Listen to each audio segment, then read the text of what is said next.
We are going live. You are live. Hello. Go on, team. Hello. Welcome to #Talking Mess. Yeah. Tag, like, share. Let me just get this sorted to make sure that we're here. Yeah, no, we are currently not sure what episode it is. Somewhere in the early 20s. Let's just go 21, just because, and then we'll go from here. Okay. So, episode 21s. Hello.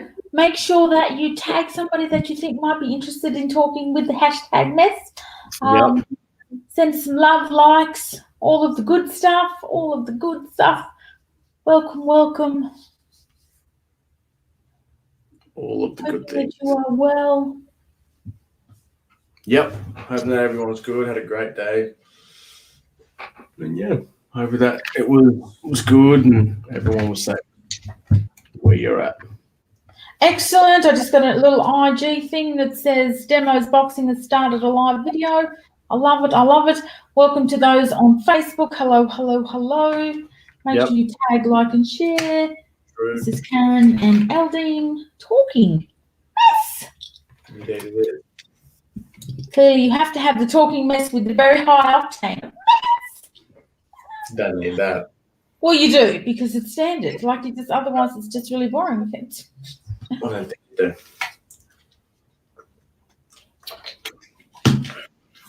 Anyways, what did you do today? Hello, Miss Keisha. How are you? What did you do today? We are moving.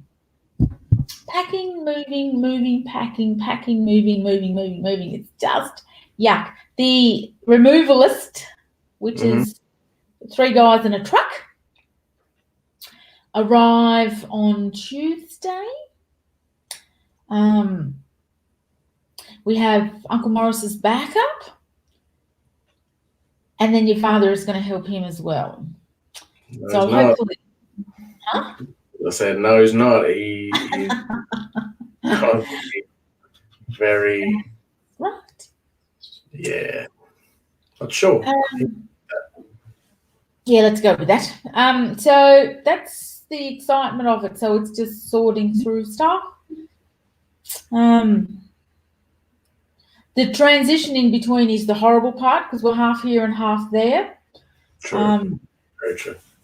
So we just want it over and done with so that we can go. We met our neighbour the other day. She's one of those people that you don't have to worry about anything happening in the street that you don't know about because we know the name of the neighbour that way and that way and that way and this couple here and this couple here and she's an original and they're an original and they've been here for 18 months and these ones over here, they're just nice couple, young people, but nice. So I'm sure she's gone over and said, nice couple moved in over there, meaning us, nice couple, quiet couple and stuff. She's like the mayor of the street. Mayor of the street, absolutely. She'd been feeding magpies. We arrived there and she was feeding the magpies. Gotta have them on She's been top. feeding them for about 20 years. They probably like several generations of them magpies. Boy. Yeah, so that's the excitement. It's just we have mess everywhere. As you can see, like my bookcases are empty because we have boxes. I say we. I have boxes of books in the corner. Yeah. So, yeah, good times. So by next week's Talking Mess, #TalkingMess, we'll be in the new house. Although the excitement will be gone then because we'd have been in it for a week. So very true. The excitement lasts for about a day or so and then you're like, yeah, okay, it's just a house now. Very true. Although I am quite excited because there are 2 skylights. 2. It's pretty solid. And the gauze door at the front and the back. So I can open the door. Sounds fun, mate. Mate, it is the little things for me. I can open the gauze door without the flies coming in. Sounds epic. Mm. Sounds epic, mate. So what did you do today? So I hit the dawn service here in Dubbo, and then just came back, and one of my mates was playing out at the commercial hotel here in Dubbo, so I just went and supported him for a quick minute. And then just came back home, chilled and relaxed. And yeah, that was pretty much it for me today. Didn't much. Just came back and just chilled and kicked it here, and then went out, had a feed, and then came back. Right, okay. So obviously today is Anzac Day, so we pay our respects to the soldiers who have fought and gave their life as the ultimate sacrifice, and those who served and gave parts of themselves in service to this country. So definitely, we respect those and give respect to everyone who's gone before us, and like you said, paid that ultimate sacrifice, and just everyone in general who stepped up to the line and when called, just answer the questions. It's a really interesting thing because how you were you signed up to defend this country because your ancestors defended this country when they weren't even recognised as citizens, so therefore you felt that that's something that you wanted to do while you were recognised, and if something did go down, you wanted to be there defending your family and country and whatever. And it's really interesting watching the commentary on not so much Facebook, but particularly Instagram around First Nations people who were fighting in the Boer, the First and Second World Wars, and you know what that was like. And so much of the anger around that, you know, so much of the,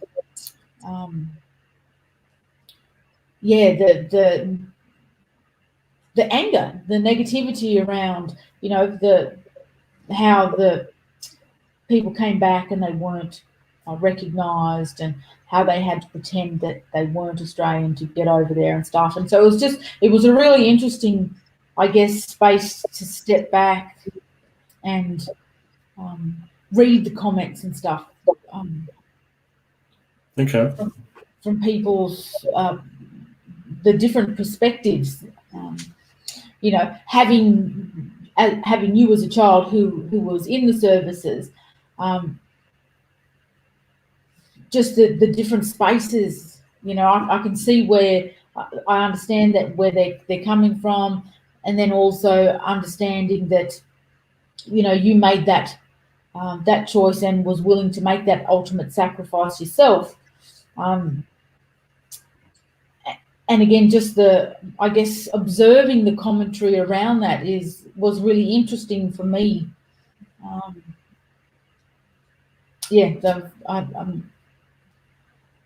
I'm just fascinated by that, I guess. What are some of the comments?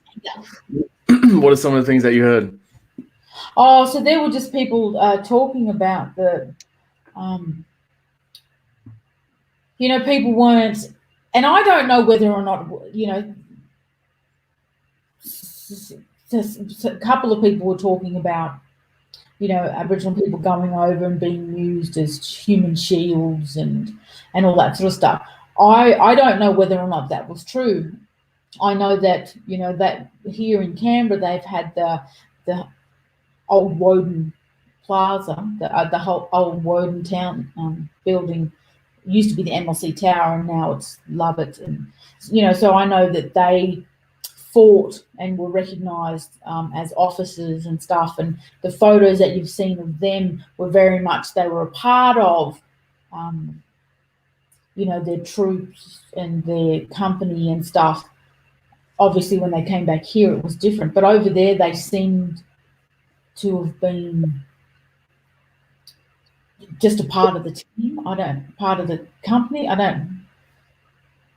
don't know what it was like. Obviously, I don't know what it was like when I was there. But from the photos that I've seen, they seem to have fought side by side with them. They were just there. He become an officer, first officer. So I guess it's just. It's just interesting around that sort of thing, and rightly so, the anger around people coming back and non-Indigenous soldiers being given parcels of land and Aboriginal soldiers not, so there's, the recognition, the differences around that, the differences around not being able to go into the RSL club, and even now some RSL clubs are still very racist. They're still very not accommodating. Yeah. I mean, I don't know what Stubbo's RSL like because you went there. Did you go there? Yes, I went there for breakfast. Okay. Yeah, everyone seemed pretty good. Like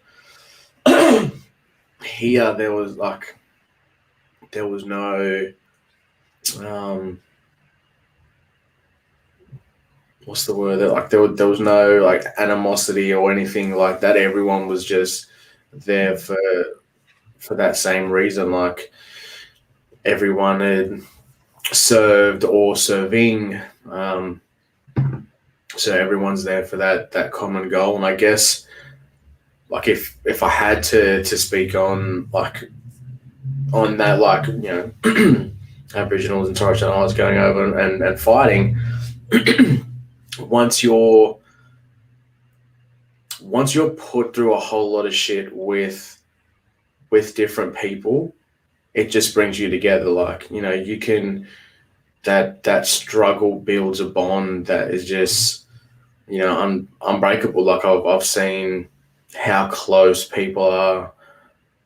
Like obviously when I was in, the bond that certain people had because they'd gone overseas together and they'd been in like each other's pockets for 8-12 months.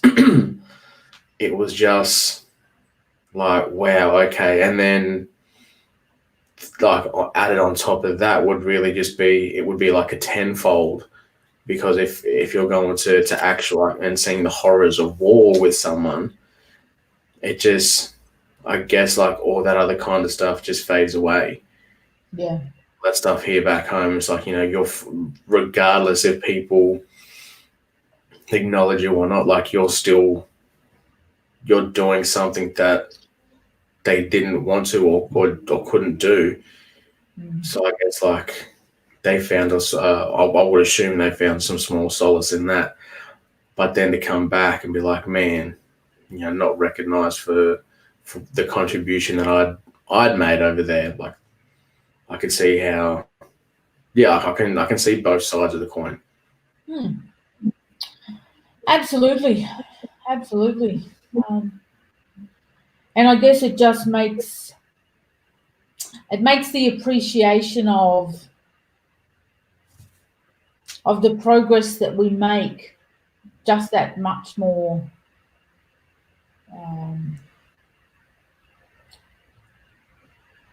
sweeter, like if that's the word. I mean, because I know now in some of the I don't know if it's all of the services, but I know in the Navy, a large portion of them now have the ability, permission to grow their beards.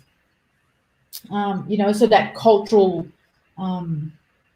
the cultural allowance, if that's a word, I don't even know what you call it in there, but that whole recognizing that they don't have to shave because it's a cultural thing. So Navy are just able to grow beards. Hey? Navy are just able to grow beards. Oh, really? Yeah. Oh. Yeah. How come they get to grow a beard? Just is how it is. Well, that doesn't seem fair. Just one of those things, I guess. Okay. Well, I know that some of the, and I think even they were looking at that in the army. Yeah, I couldn't see that happening, but there've been some circumstances where some people have like written like letters of exemption for those cultural reasons to grow a beard or grow their hair a little bit longer because it fits in with their religion. So yeah, it all comes back to the discretion of their CO. So whether he or she allows it is at their own discretion. But yeah, like Navy, I'm pretty sure it's the only one. Okay. Fair enough. Yeah, so interesting times, mate. Interesting times. Most definitely. So hopefully everybody's had a really good day. It is. I'm sad for you if you're in Perth. I have to say, like that's incredibly sad. Although I think that some of the other states will go into lockdown soon because You think so? You think so? Well, yeah, because one of the guys who was on the plane, one of the guys who was in Perth, who ended up being infected, he got on a plane. I know, right? He flew back. I don't know whether he went. I think he might have went to Melbourne. So, like, just you need to stand by. You need to go and stock up on your toilet paper and your rice right now because pretty soon that whole community thing, they're gonna because he was on a plane. So they're gonna be shutting borders and stuff soon. Although somebody made a really good point about, they're bringing the planes in from overseas, which we know that that's a thing because people in other countries have huge rates of COVID than we do. Why would they not put people in a motel outside of town? Like they put people in the center of the city and then they go, oh, there's community transmission. Go a little bit out of town. Surely there's a motel on the outskirts somewhere, organized for like one company, two people to do the Uber Eats for everybody, like sort something out, But no, I just felt sad for Perth because everybody had their whole long weekend planned, and then next minute they're like, no, you got to stay home. And then they cancelled the Anzac Day marches and stuff. And, like stuff like that. That could have been somebody's highlight of their whole year. It could have been that particular plan. And then nothing. It just makes me sad. So, yeah, so I would be like, stand by and go and stock up.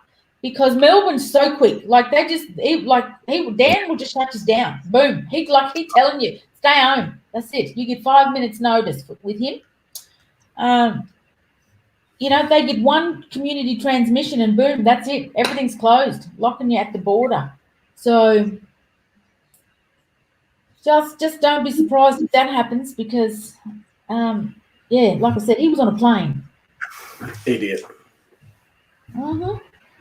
And he would have to have been like the most social person because he went to like 50 places in the space of 2 days. It's like, bruh, stay home. Really? He went out for dinner like 4 times. He went and visited 3 nursing homes. Like he was just a social butterfly. It's like, true. Who has the energy to visit one place, let alone like 3?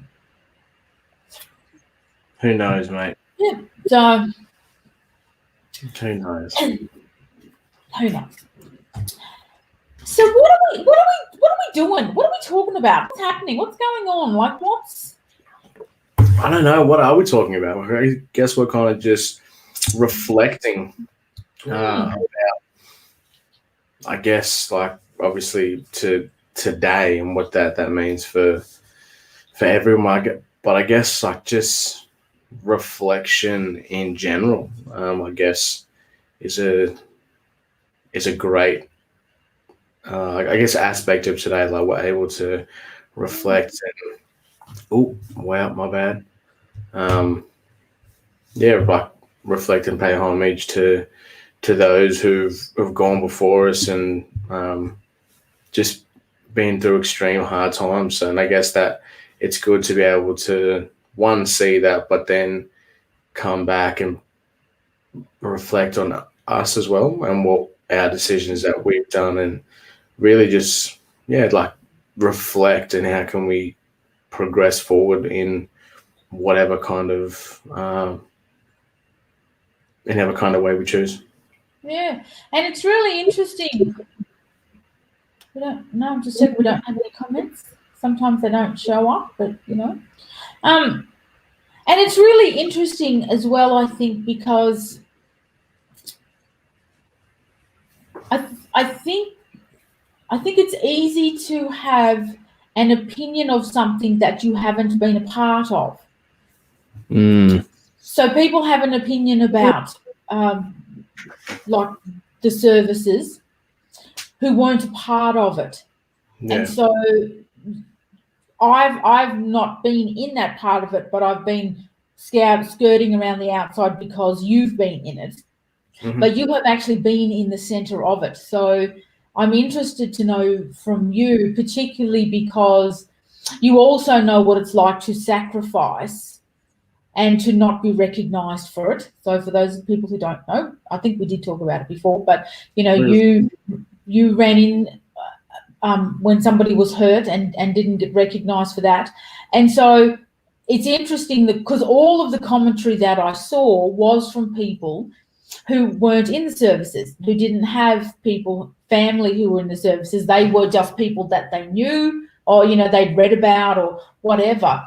So I'm really interested from you in terms of being in it, mm-hmm. and then being outside of it, and the reflection that you have about where do you fit?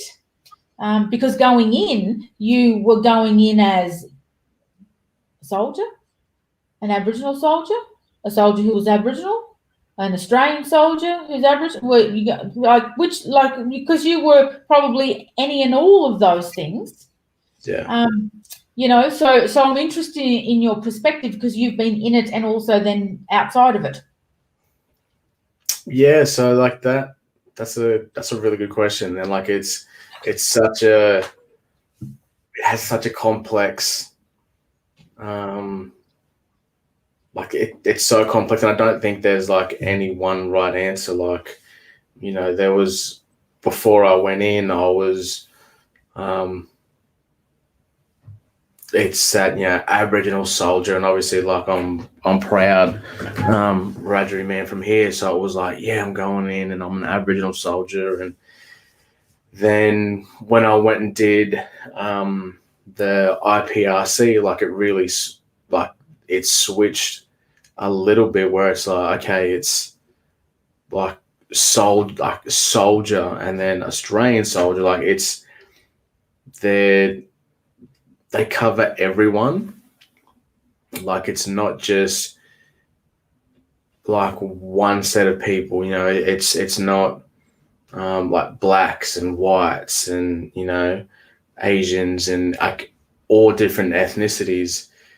It's you all come together and like you put on that green skin for army, and like you chose to be a part of something that's bigger than yourself. Mm-hmm. So it's like, while I'm always still proud of who I am, it's like, okay, this is what black people have done before me, and this is what black people will do after I'm gone. Is like they will go and they will continue to be soldiers, and regardless of what's happening, like they'll write that blank check up to and including like sacrificing their own life for the greater good. So it's like, while I'm walking in this world, I'm also walking in this one, and then trying to figure out, one, if they gel, which at times they didn't, but then on the flip side of that, it's like, okay, well, if they don't, how do I then navigate between the two and stay humble and proud, and like being a black man, but also being a man who served his country. Like it's tough, and like some days were easier than others. Some days were like struggle city, and being one of, I think I've like cap it at 3 black people in my whole unit. It was like challenging to really try and find that, I guess, where I fit in, because like, you know, black people just kind of gel with black people, and I have no doubts it's kind of that same thing for all ethnic groups. Like you just fit in with your people regardless. So yeah, I just tried my best to walk in both worlds. And so when you went down to the dawn service this morning, how was that? It was weird. So like weird in a good way, because last year what we didn't have, like it was just on out in their driveway, and like last year I didn't have the mental capacity to get up. Like I was just bedridden, like I was shitty at myself because of the fact that like on that day when it wasn't about me, like I still couldn't get out. So I made the call to, like, regardless, to not do that. So getting up today and going down and just being a part of that, like they got active serving, and those who served like in like the little out on parade kind of thing. So it was really good to get back in formation, just like with people who understand that bond, who understand like even though obviously like there were some aspects where we just like wouldn't get it, but that underlining fact that, hey, like I was ready to give it up just like you were. And so there's that, if nothing else, there's that you share with people, that you was ready to put it all on the line if you need to for yourself or your team. Yeah. And I think that's really interesting because there's, particularly with the service, you know, and it's the same with all 3 of the services, but everybody who's put on that uniform knows that there is basic training. Like it's Kapooka, and I don't know where the Navy and Air Force go. Do they go somewhere different, or they go same wherever they go? So you go to Kapooka, and everybody who puts on that green goes through there. So it's that whole sameness in the struggle of, I know what that's like to have to be on parade, have to march, have to polish the thing till it's clean, you know, like all of that sort of stuff. And unless you've been in that, like as a civilian, I don't know what that's like. Like I could not imagine, you know, doing that sort of thing because I haven't been a part of that. But it's kind of like that whole connection in the struggle. And I'm sure that police have the same thing. They have their basic training that they have to go, so they have that connection and stuff. And in some ways, I guess that's also the connection that you build at the shop, because you have that connection in the struggle of getting over your own mindset, of getting your own limits, pushing that boundary. And while it's not on that same extreme of where you're parading out in the rain and all that sort of stuff for that amount of time, it's still that connection that you have that goes, I need to get here, and we struggle in the hurt locker. And you know, even the thing that you're doing with the 30 days, you know, at the end of that, well, you're 7 or 8 days in, but even at the end of that, there is still that whole, we get each other, whoever you're doing it with, because of the struggle, of the mind chatter, all of that sort of stuff. Can you share a little bit of what that's like? Which part? Because there's a lot there. There was a whole lot. There was a whole lot. Particularly in terms of when you were on the parade ground today, and then how do you liken that to people coming to the shop who are looking for that same sort of connection? Okay, good question. And I know you haven't thought about it, which is why I'm throwing it out there so you can think about it on the fly. Of course. I guess in some kind of way it's, yeah, like you kind of said it where everyone's in that hurt locker together, so everyone understands.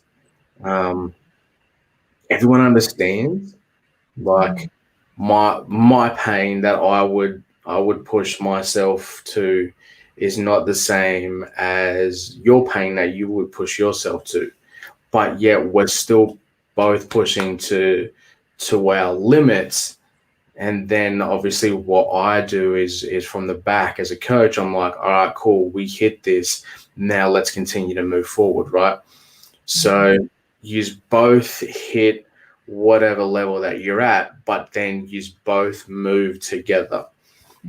So you're both pushing that, and then like you're able to get that sense of like, hey, I may not be able to move as quick, as fast, and do everything that I do, but yet we're still sharing that same purpose of moving the bar, moving that needle just that a little bit further, right? So that's kind of what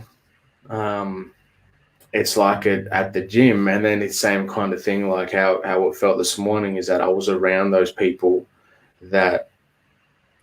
who were like, moving at different levels. There were some who've seen horrendous things, but there were some who were like newly listed. There was one guy from One Reg there today, and like, I'm not sure how long he's been in for, but like, even though we're different, like we're still in the same, in the aspect of like, hey, like if need be, we would have and we would lay our life on the line so that others could go back home to their family, and when we think nothing of it. So again, it's those different levels, but we're both like, everyone was moving the needle forward for them, but that also, that ripple effect back home is like, freedom isn't free. So those who go across and do all those and see all those horrendous things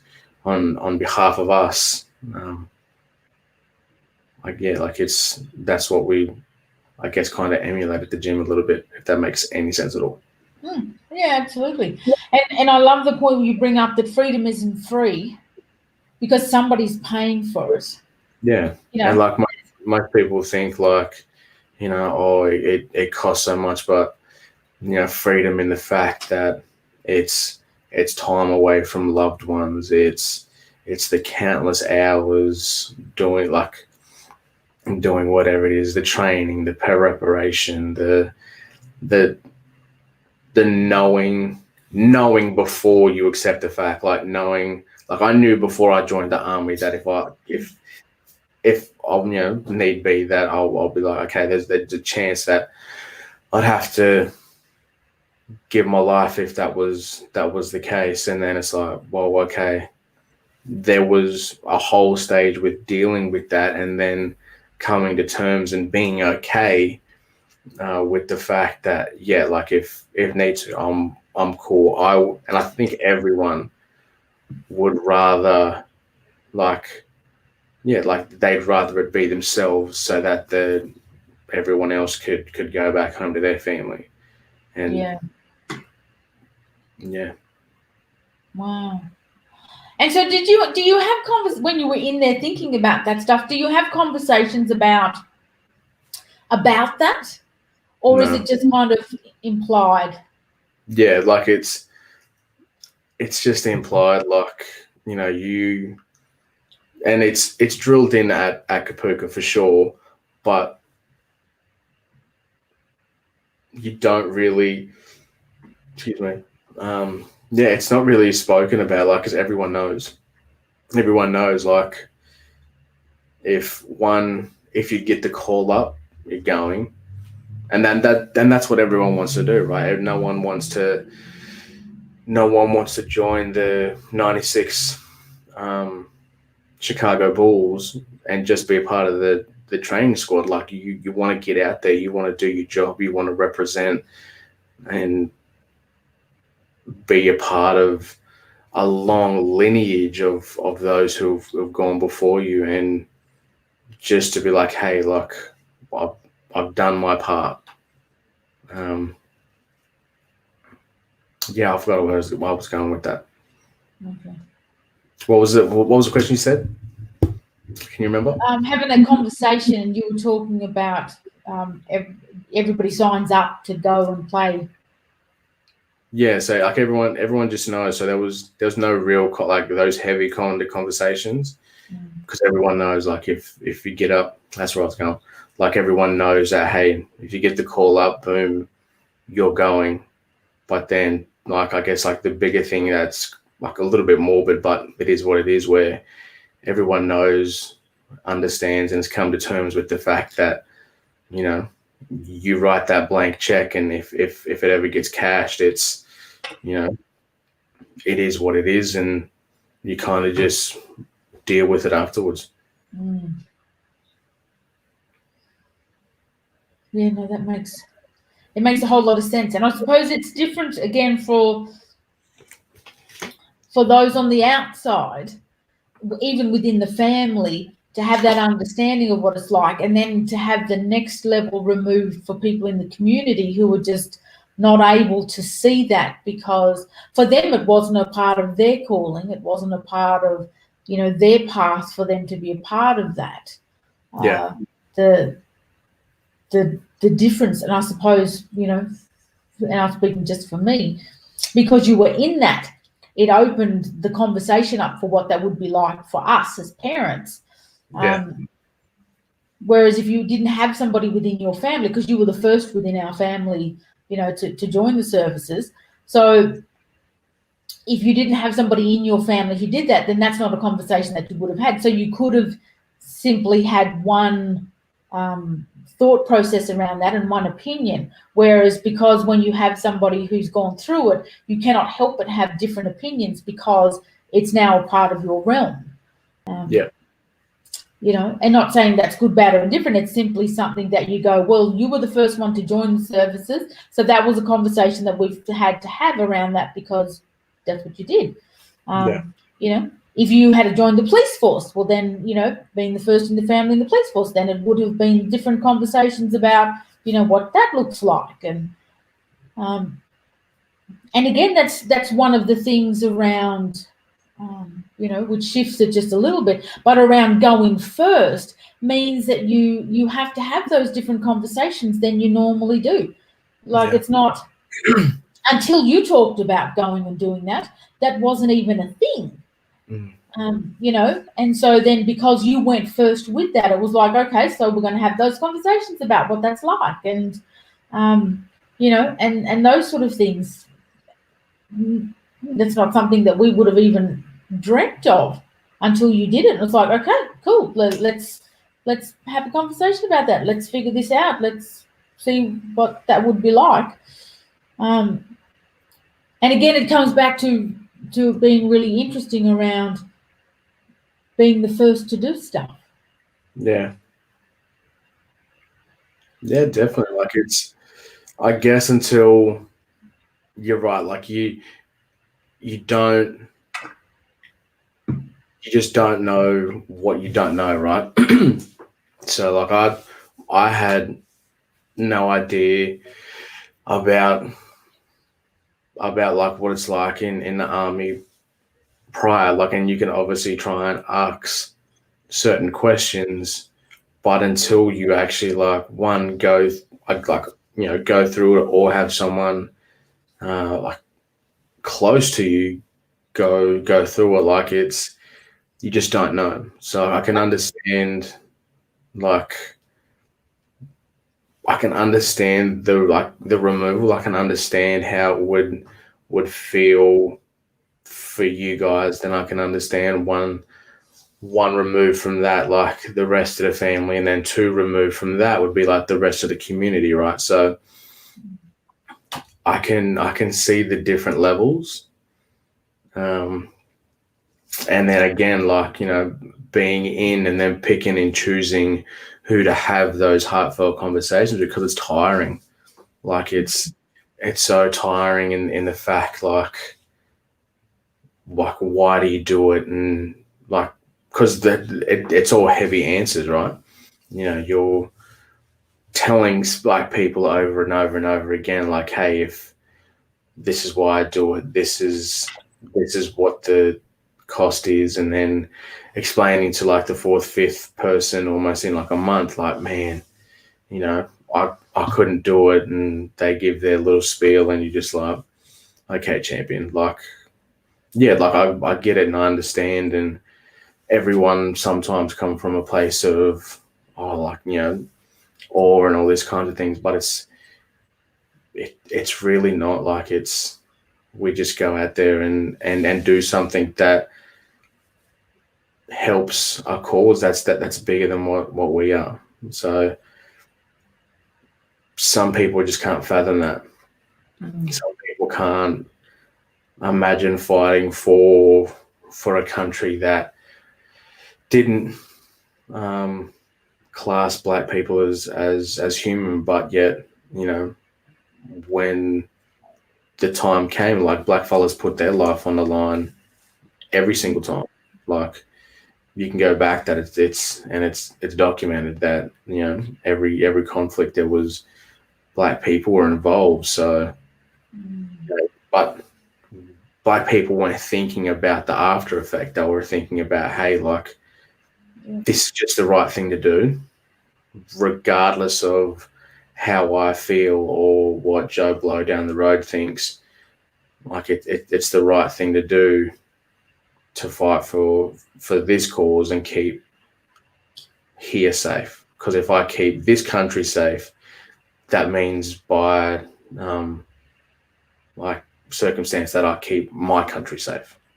And like, obviously, my for those who don't get it, like, my country is my tribe. So yeah, like, if that people get mixed up with that. And it is a really interesting conversation, because people do have that whole, I could never do that, and I would never want to, and why would you want to, and and all of that, conversation and the rhetoric that goes along with that. And it's like, well, if you don't get it, then you just don't get it. Yeah. Like, you're not going to be able to convince somebody who says, I just never would, because, okay, well then don't. Like, if you're not going to, well, then don't. It's obviously, that's why you won't, because it's not your thing. And yet, hello, Miss Melissa. Oh, look, how did I bring that up? Oh my God, what did I do? I don't even know what I did. There we go. What was the question saying? Then we'll answer it.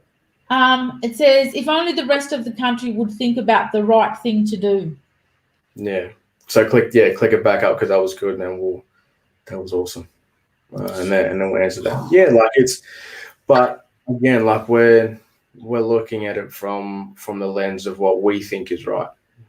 So there are some people who think that cause is not the right cause. So we're all looking through our own lens, and like, there's no judgment, because that's totally cool with if whatever you think is right. Like, everyone's got their own journey. So regardless if people think that it's awesome and then go out and join any of the services, or think that it's not the right cause and do whatever, like, everyone's got their own path and journey. So that when the time comes, people will always, there will be a number of people who will always step up to the call, and some people just aren't ready to, like, it's a heavy, as I said before, like, it's a heavy price to pay, and some people just aren't willing to do that. I've had friends, family, like, even my brother, like, you know, I said to him when he was thinking about it, like, unless you're willing to put your life on the line, don't do it, because that's what could be on the other end of that call. And he obviously didn't end up making that call, which is neither here or there. Like, it's his own journey, but like that's what the call is. But then it could also be like, you know, whether it's not that, it could be like mental health issues. It could be like degeneration of the body. Like it's a heavy call, and everyone's just looking through their own lens and just trying to do the best that they can. So there's no right, wrong, or indifferent. Everyone's just doing themselves, and if you feel the urge to take that call, by all means, have at it. And it's interesting because some countries have required service, you know, so you have to do either a year or 2 years or something. That's required. Yeah. And I wonder what would happen if that was the case here. You know, I mean, I don't think that would get across the line here, because there would be, you know, all kinds of protests and stuff. But it's just interesting, that whole, you know, that's just a part of what you do. You turn 18 or 19 or however old you are, and you go and you do your 2 years required service. Boom, that's it. And that's just exactly the same as, you know, you go to university, or you finish high school or whatever, you go and do your service. And I think that it's also, you know, like you're talking about, some people do it and some people don't. It's almost like that whole, some people are, I don't want to say programmed, but some people are here to protest. Some people are here to serve. Some people are here to sing. Some people are here to torture people to work out. Like, everybody comes with their gift to go, this is my thing. And our thing is not going to be somebody else's thing, because that's their thing. Yeah, and definitely. So, you know, your thing has been the service, and then now the shop, to help people get through that. And that's been your journey, because that's your thing. Somebody else is doing their journey based on the thing that they do, whatever that thing is. And for them, then, like we talked about before, they're never going to get the service part, because it's not a part of that journey for them. It's just not a thing. So if you're over here and your thing is to protest, then all you're going to do is protest, because that's what your parents did, your grandparents, your great-grand. So your thing is the protest. Service is completely different over here. Like I said, it could be singing, which is something completely different. It could be painting. It could be politics. Like, it could be whatever your thing. Could be being a mechanic. Like, it just, you know, whatever your journey thing is, it's yours, and only you can get it, because that's only yours to see the world through. Doesn't make anybody else's right, wrong, or indifferent. It's just different. Yeah, big facts. Like, everyone's got their own story, and like we said before, like, everyone's just winging it, doing their best that they can. And like, for me, it was never, like, if it wasn't for you, that's brilliant. Like, I was never really, butthurt if it wasn't for you. Okay, so we have another. Yes, so Miss Melissa has another comment. I guess, though, it's the respect thereafter. If you make the call, which absolutely is the ultimate putting your life on the line, the respect needs to be across the line. You put on those boots, you get the respect, black, white, purple, male, female, or other. Absolutely. Yeah. Again, but for those who, it's weird. Like, we don't look at, like, the praise afterwards.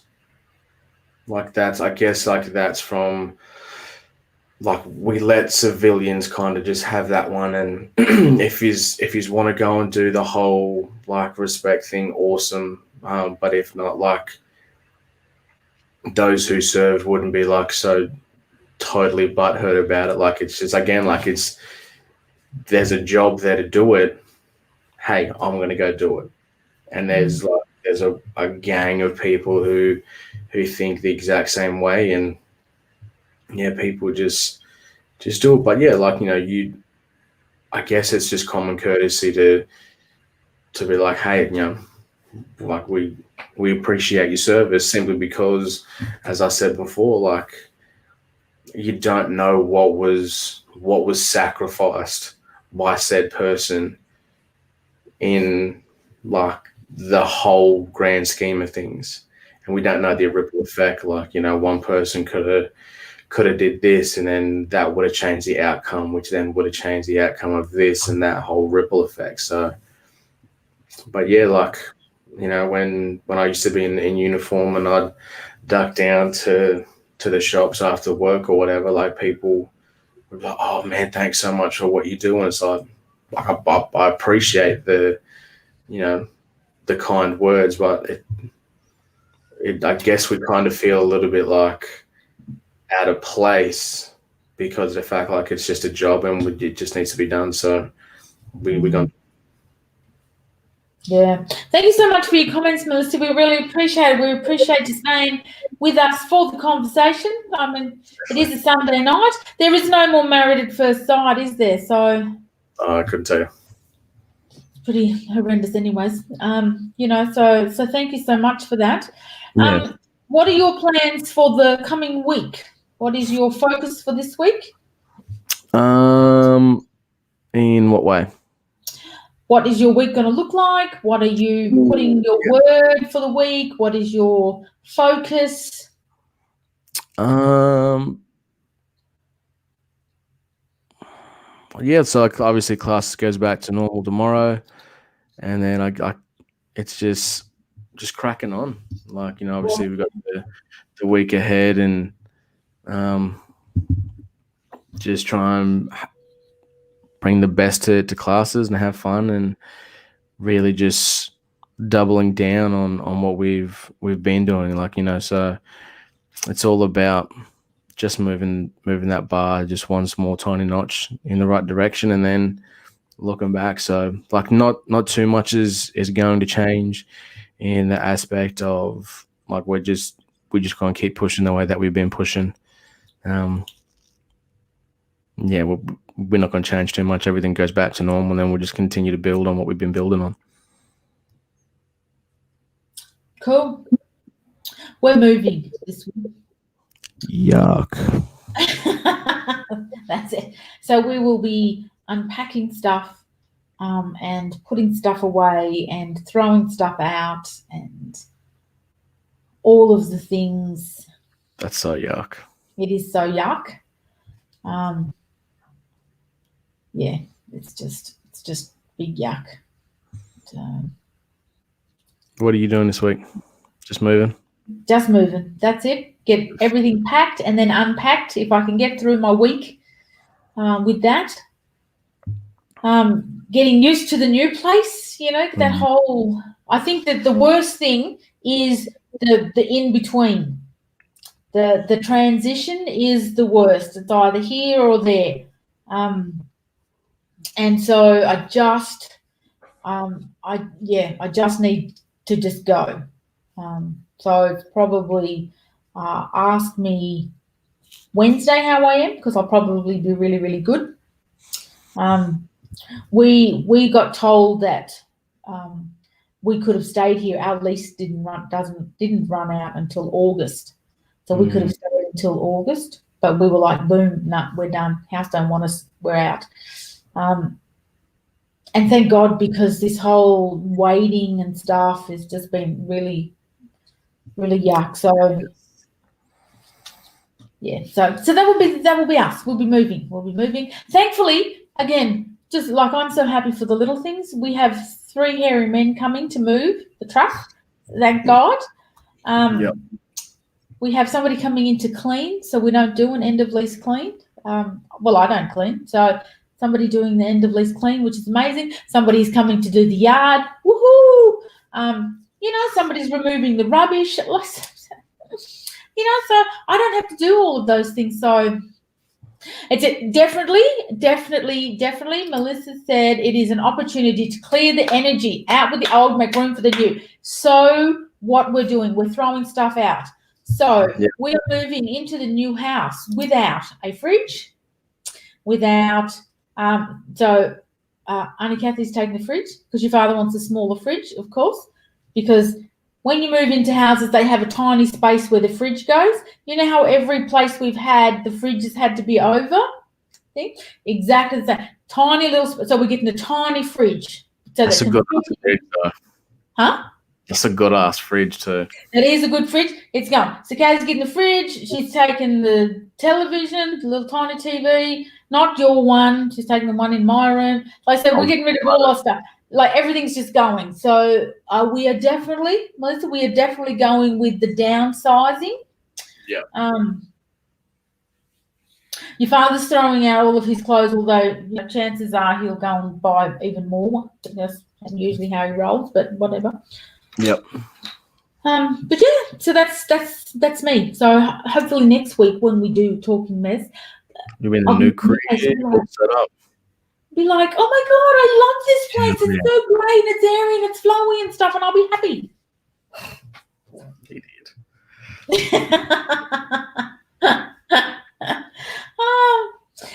And maybe if you're really lucky, I'll take you for a tour of the place. I mean, it's tiny, so like I can turn the camera around and go lounge room, bedroom's that way. Like that's pretty much it. Boom. I have no doubts.